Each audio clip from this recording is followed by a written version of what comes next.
Monsoon के आते ही मुंबई का खौफ हावी होने लगता है। पूरी माया नगरी डरने लगती है अनहोनी की आशंका भर से। मूसलाधार बारिश होती है तो पारा गिरता है, लेकिन इस आमची मुंबई के पसीने छूटने लगते हैं।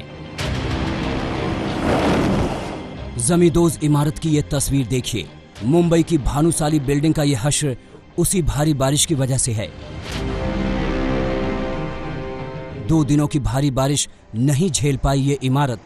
इसके मलबे में दबकर कई जिंदगियों ने दम तोड़ दिया।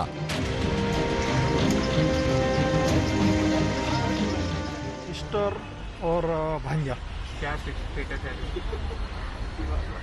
उन लोग मतलब इधर ही रहते। तो अभी स्टेटस क्या, मतलब मिले हैं क्या? नहीं, बहन का 6 बजे मिल गया बूढ़ी, और अभी भांजे का नहीं मिला। बहन का डेथ हो गया? डेथ हो गया, उधर लेके गया। ये शायद सुनने में आया कि मार्च में बिल्डिंग खाली करने तो लॉकडाउन हो गया, उसके चलते रुक गए थे। मुंबई की बदहाली का ये सिर्फ एक मंजर है। जब मॉनसून आता है तो अपने साथ मुसीबत बेशुमार लाता है। मूसलाधार बारिश के थपेड़े कई संकट खड़ा करते हैं। निचले इलाकों में पानी ही पानी भर जाता है। कई हिस्से तो जलमग्न होने के बाद समंदर जैसा लगने लगते हैं। दादर, मुंबई सेंट्रल, कुर्ला, अंधेरी, साकिनाका, बोरीवली, गोरेगांव, जुहू, बांद्रा, परेल, सायन, माटुंगा, धारावी, कोलाबा, सांता क्रूज, कल्याण, हिंदमाता, अंधेरी जैसे इलाकों में आफत टूट पड़ती है।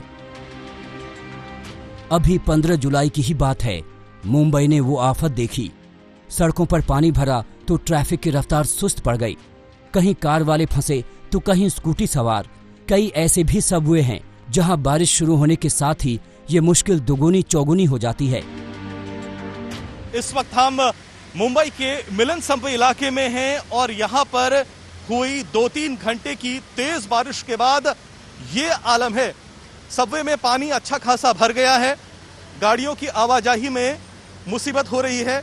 आप अपने सामने देख सकते हैं मिलन सबवे वेस्टर्न एक्सप्रेस हाईवे के पास एक बड़ा महत्वपूर्ण सबवे है। अगर यहाँ वाटर लॉगिंग हो जाए या यहाँ पर अगर ट्रैफिक अवरुद्ध हो जाता है तो आप समझ सकते हैं इसका सीधा नतीजा वेस्टर्न एक्सप्रेस हाईवे पे होता है। और इस वक्त वही हो रहा है, क्योंकि पिछले 2-3 घंटे से मूसलाधार बारिश हो रही है और इस लो लाइंग एरिया में पानी भर चुका है। तो दूसरी छोर पे मेरे कैमरा पर्सन आपको दिखाएंगे कि गाड़ियों को वहां से इस छोर पर आने में कितनी मुसीबतों का सामना हो रहा है। मुंबई की ये परेशानी तब और बढ़ जाती है जब समंदर की लहरें चेतावनी देती हैं। हाई टाइड के अलर्ट के साथ ही धड़कनें बढ़ जाती हैं। समंदर का सैलाब मुंबई के निचले इलाकों में डेंजर बनकर आता है। शहर में पानी भरने लगता है, ड्रेनेज सिस्टम फेल होने लगता है और फिर वही हर साल की तरह आने लगती है डरावनी तस्वीरें।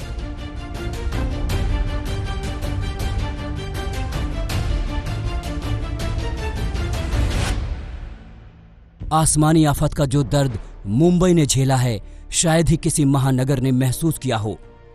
कौन भूल सकता है उस मनहूस साल 2005 को?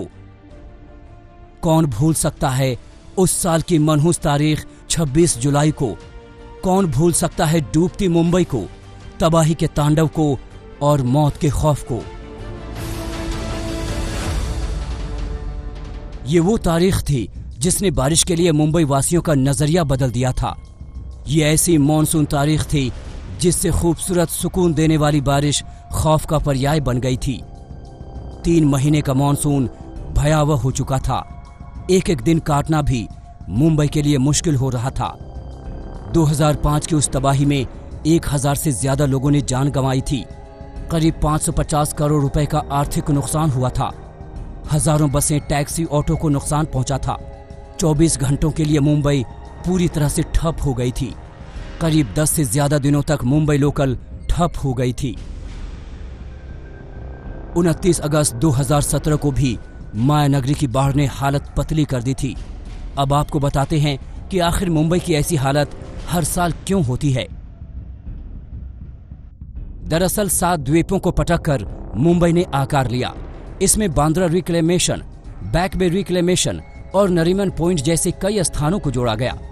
साथ ही मुंबई की 22 पहाड़ियों पर भी बस्तियां बसा दी गई।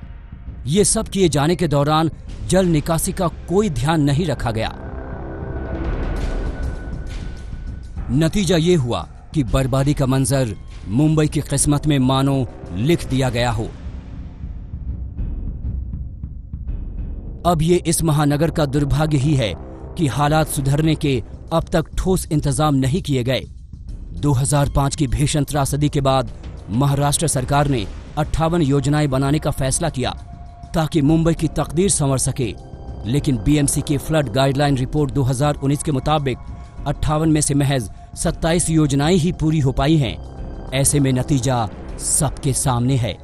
मुंबई से साहिल जोशी के साथ आज तक ब्यूरो।